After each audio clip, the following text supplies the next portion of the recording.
Swami is expelled from school. The headmaster entered the class with a slightly flushed face and a hard, ominous look in his eyes. Swaminathan wished that he had been anywhere but there at that moment.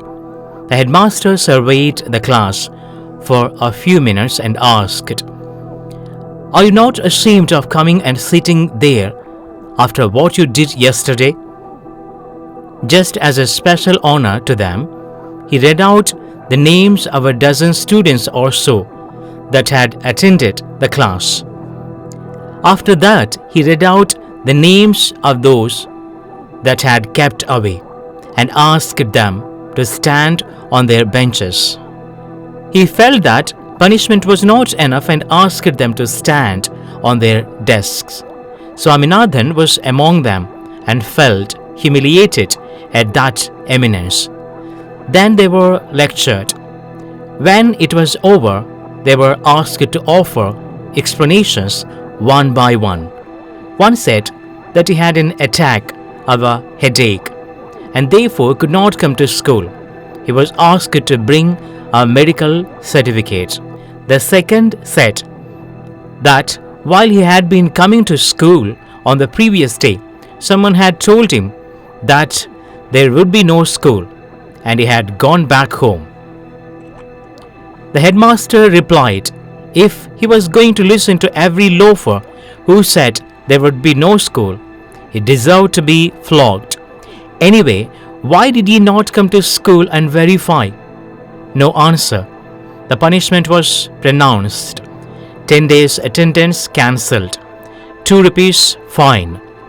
And the whole day to be spent on the desk. The third said that he had an attack of a headache. The fourth said that he had a stomachache. The fifth said that his grandmother died suddenly just as he was starting for school. The headmaster asked him if he could bring a letter from his father. No, he had no father. Then who was his guardian? His grandmother. But the grandmother was dead, was she not? No, it was another grandmother. The headmaster asked how many grandmothers a person could have. No answer. Could he bring a letter from his neighbors? No, he could not. None of his neighbors could read or write because he lived in a very illiterate part of Elman Street. Then the headmaster offered to send a teacher to illiterate locality to ascertain from the boy's neighbors if the death of the grandmother a fact. A pause, some perspiration, and then the answer that the neighbors could not possibly know anything about it, since the grandmother died in the village. The headmaster hit him on the knuckles with his cane, called him a street dog, and pronounced the punishment 15 days suspension. When Swaminathan's turn came, he looked around helplessly. Rajam sat on the third bench in front and resolutely looked away. He was gazing at the blackboard intently, yet the back of his head and the pink ears were visible to Swaminathan. It was an intolerable sight. Swaminathan was in acute suspense lest that head should turn and fix its eyes on us. He felt that he would drop from the desk to the floor if that happened. The pink ears, 3 benches off, made him incapable of speech. If only somebody would put a blackboard between his eyes and those pink ears. He was deaf to the question that the headmaster was putting to him. A rap on his body from the headmaster's cane brought him to himself. "Why did you keep away yesterday?" asked the headmaster, looking up. Swaminathan's first impulse was to protest that he had never been absent, but the attendance register was there. No, I was stoned. I tried to come, but they took away my cap and burnt it. Many strong men held me down when I tried to come. When a great man is sent to jail, I am surprised to see you a slave of the Englishman. Didn't they cut off Dhaka Muslim, slaves of slaves? These were some of the disjointed explanations which streamed into his head, and which even at that moment he was discreet enough not to express. He had wanted to mention a headache, but he found to his distress that others beside him had one.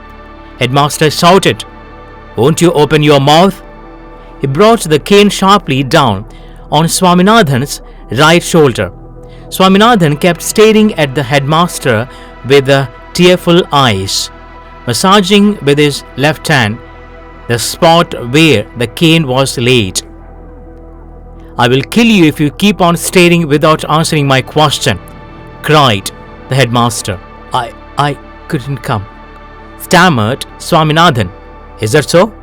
asked the headmaster, and turning to a boy said, "Bring the peon."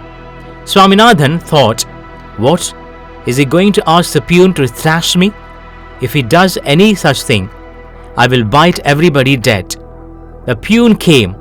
The headmaster said to him, "Now say what you know about this rascal on the desk."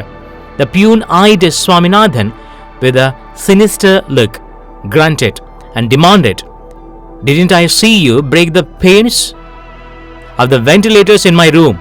added the headmaster with a zest. Here there was no chance of escape. Swaminathan kept staring foolishly till he received another whack on the back. The headmaster demanded what the young brigand had to say about it. The brigand had nothing to say. It was a fact that he had broken the panes. They had seen it.